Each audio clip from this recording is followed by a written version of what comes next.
On September 23rd, around 8 p.m., two drivers collided their vehicles, sending one crashing into two people walking on the sidewalk.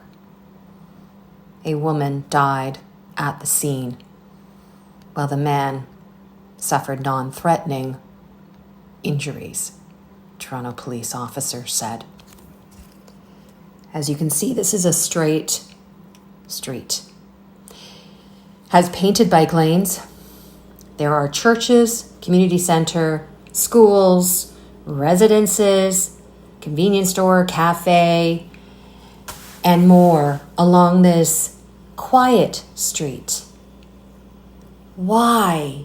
Why did two people decide to go so fast that they lost control, took out that bike parking steel lock, and killed a woman who was on that sidewalk? This video was taken from September 24th in the morning. A little bit of drizzle.